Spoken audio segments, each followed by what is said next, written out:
Local Futures presents Local is Our Future by Helena Norberg-Hodge, narrated by Roxi Davis.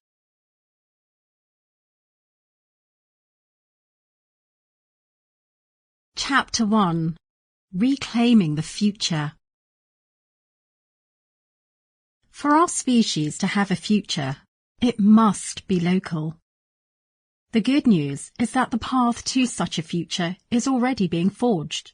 Away from the screens of the mainstream media, the crude bigger is better narrative that has dominated economic thinking for centuries is being challenged by a much gentler, more feminine, inclusive perspective that places human and ecological well-being front and centre.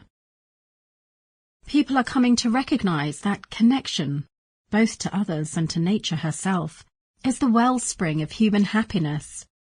And every day new inspiring initiatives are springing up that offer the potential for genuine prosperity.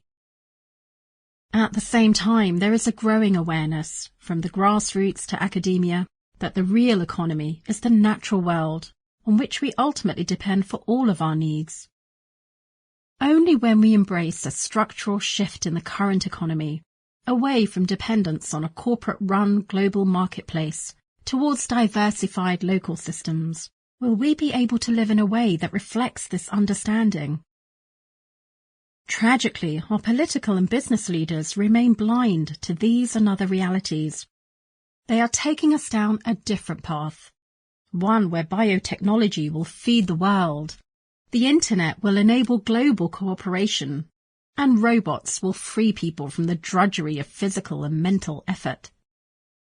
They believe that life was brutish and hard before the modern era of global trade and mega-technology, and that only through ever more economic growth can our most pressing problems be solved. A companion belief is that another technology, money, can somehow generate wealth out of thin air. This fantasy is embedded deep within the global economic system, a system built upon trillions of dollars of debt, backed by nothing but more debt. We also have leaders who are convinced that enriching the 1% will somehow trickle down to benefit the poor. They point to arbitrary measures, GDP, per capita income, the availability of consumer goods, whose rise proves that their policies are working.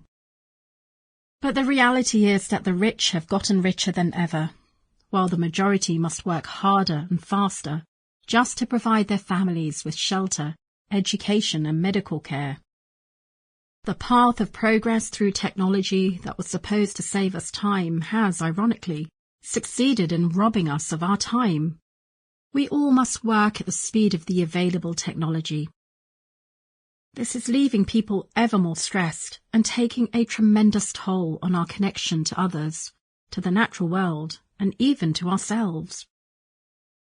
But instead of questioning the role of the economic system in severing these connections, people tend to blame themselves for not managing their lives well enough, for not spending enough time with family and friends.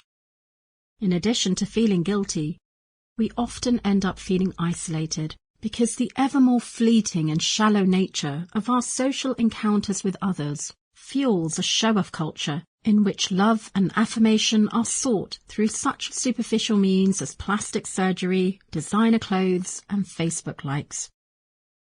These are poor substitutes for genuine connection and only heighten feelings of depression, loneliness, and anxiety. The dominant narrative of progress fails to capture these psychological costs. Just as importantly, it also omits the looming threats of climate chaos, species extinction, and the collapse of ecosystems worldwide. The truth is that in fundamentally important ways, conditions have actually worsened, year by year, for several decades now. Why has this happened? In the last 40 years, the world has undergone a process that has been more momentous than the Industrial Revolution, and yet most of us have been only dimly aware of it. That process is known as economic globalization, built largely through free trade treaties that free up or deregulate. Sample complete. Ready to continue?